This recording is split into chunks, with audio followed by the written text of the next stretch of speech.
Doctor Bhimrao Ambedkar उस मुकाम पर पहुंच गए थे जहां उनकी आवाज को कोई अनसुना नहीं कर सकता था। आजादी के लिए लड़ने के साथ साथ वो दलितों के लिए भी लड़ रहे थे। वो चाहते थे उन्हें भी सही मायने में आजादी मिले। वो पॉलिटिक्स में उन्हें एक जगह देना चाहते थे। डॉक्टर अंबेडकर ने लंदन के राउंड टेबल कॉन्फ्रेंस के इनविटेशन को एक्सेप्ट कर लिया था। उनकी इस बात से कांग्रेस बहुत नाराज हो गई थी और उन्हें ब्रिटिश के हाथों की कठपुतली कह रही थी। इस मुद्दे पर बातचीत करने के लिए दो महान नेता गांधी जी और अंबेडकर जी एक दूसरे से मिले।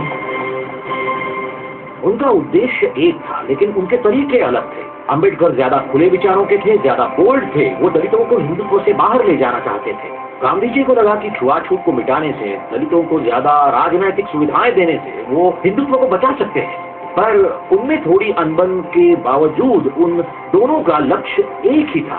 ब्रिटिश ने 1932 में दलितों के कम्युनल अवार्ड की घोषणा की। उन्होंने माइनॉरिटी को अलग से अपना लीडर चुनने का हक दिया। गांधी जी इस बात से नाराज हुए और उन्होंने इसका विरोध करने के लिए पुणे येरवड़ा जेल में आखिरी सांस तक भूख हड़ताल करने की घोषणा कर दी। भूख हड़ताल की वजह से गांधी जी बहुत कमजोर होते जा रहे थे और लोग अंबेडकर जी की निंदा करने लगे थे। तो उन्होंने कहा ओके, हम समझौता करेंगे, और इस तरह दोनों ने आपस में बातचीत की और फाइनली पूना पैक्ट साइन किया गया। सब ठीक हो गया। पर ये बात भी सच है कि गांधी जी अंबेडकर जी का दर्द समझते थे और इसमें कोई शक नहीं कि अंबेडकर जी भी गांधी जी की पीड़ा समझते थे। गांधी जी ने कहा था, और ये मेरी फिल्म में भी है, तुम तो दलित पैदा हुए हो पर मैं अपनी मर्जी से दलित बना।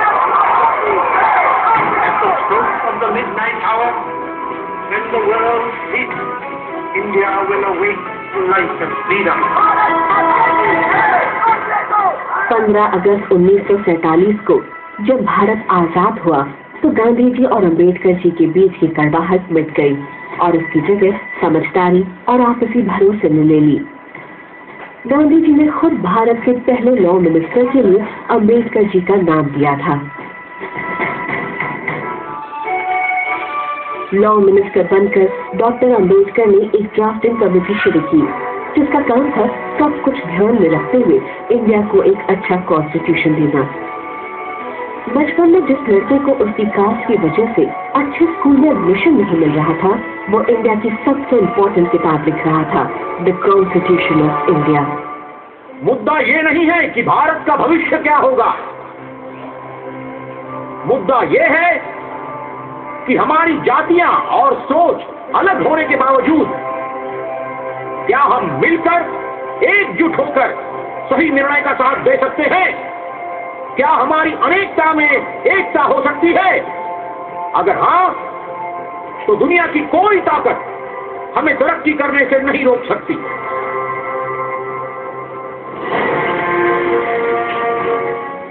नवंबर 1949 को इंडिया को उसका कॉन्स्टिट्यूशन मिल गया। हमारे कॉन्स्टिट्यूशन में बाबा साहेब भीमराव का लोकतंत्रता पर विश्वास और जाति भेदभाव से नफरत झलकती है। हमारा कॉन्स्टिट्यूशन दुनिया में सबसे अच्छा माना जाता है और इसने भारत में छुआछूत को हमेशा के लिए बैन कर दिया। न्याय, आजादी और बराबरी हर भारतीय का जन्मसिद्ध अधिकार बन गया था।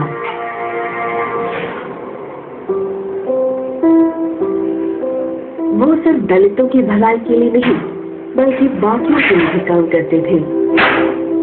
एक ऐसे इंसान थे जो सिर्फ दलितों के बारे में नहीं बल्कि सबके बारे में सोचते थे। उन्होंने मजदूरों के लिए जो 1942 में किया था, अब आप उसे ही देख लीजिए। उन्होंने सभी मजदूरों का वेतन बढ़ाने की बात की थी, सभी मजदूरों को अच्छा रहन सहन देने की मांग की थी। जब वो औरतों के लिए मैटरनिटी लीव मांग रहे थे तो सभी औरतों के लिए मांग रहे थे, सिर्फ दलित औरतों के लिए नहीं। तो मेरे कहने का मतलब ये है कि वो एक बहुत ही नेक इंसान थे और सभी की भलाई के लिए सोचते थे।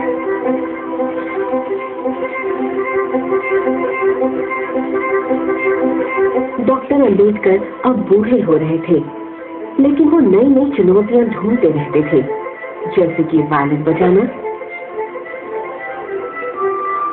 बाबा साहब दिल्ली से यहाँ मुंबई में आते थे तो उनको खास बुलावा भेजते थे कि भाई हमारे पास चले आइए, अब हम आ गए हैं, हमें अपनी तालीम आगे जारी रखनी है। तो उनके पास कितनी भी बड़ी हस्तियाँ बैठी हो, उनको वो बोल देते थे, अभी हमारे गुरुजी आ गए हैं, अब आपके लिए समय हम अभी नहीं देंगे, उनका काम खत्म होने तक आपको बाहर बैठना होगा। बाबा साहब बड़े सेंटिमेंटल थे। उनके मन में क्या था पता नहीं है, उनके मन में कुछ किसी ने बताया कि कुछ दुख था, और वायलिन के जो सुर है वो उनको एक किस्म की तसल्ली देते थे। वो शायद अपनी पत्नी रमाबाई और अपने चारों बेटों की कम उम्र में मौत होने के गम को कभी नहीं भुला पाए थे।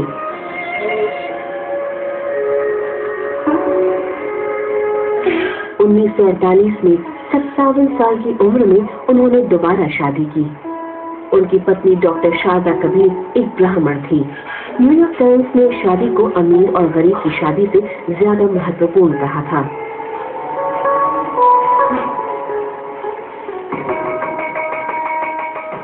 डॉक्टर अंबेडकर की कहानी अभी खत्म नहीं हुई। उन्होंने हिंदू कोड बिल बनाना शुरू किया, जिसका लक्ष्य था भारत की औरतों को और ज्यादा कानूनी हक देना। लेकिन हिंदू समाज में बदलाव लाने की उनकी कोशिश कामयाब नहीं हो सकी। बिल को लेकर विवाद छिड़ गया और प्रधानमंत्री नेहरू ने बिल को पास नहीं किया। अंबेडकर जी ने 1951 में नाराज होकर यूनियन कैबिनेट ही छोड़ दिया। उनके अगले कदम ने हिंदुत्व की नींव को हिला कर रख दिया।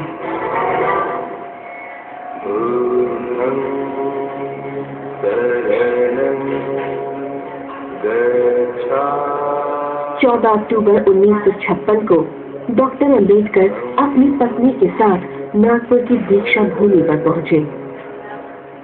अपने लाखों सपोर्टर्स की आंखों के सामने बाबा साहेब ने हिंदुत्व का त्याग करके बौद्ध धर्म अपनाया। उनके साथ उनके 4 लाख फॉलोअर्स ने भी उस दिन अपना धर्म बदला।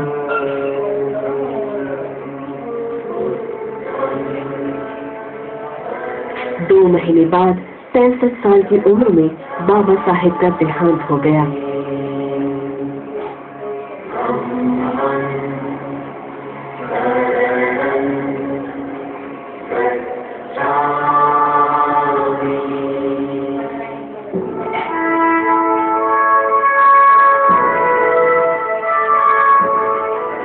साल बाद भी बाबा साहब भीमराव अंबेडकर की यादें धुंधली नहीं पड़ी हैं।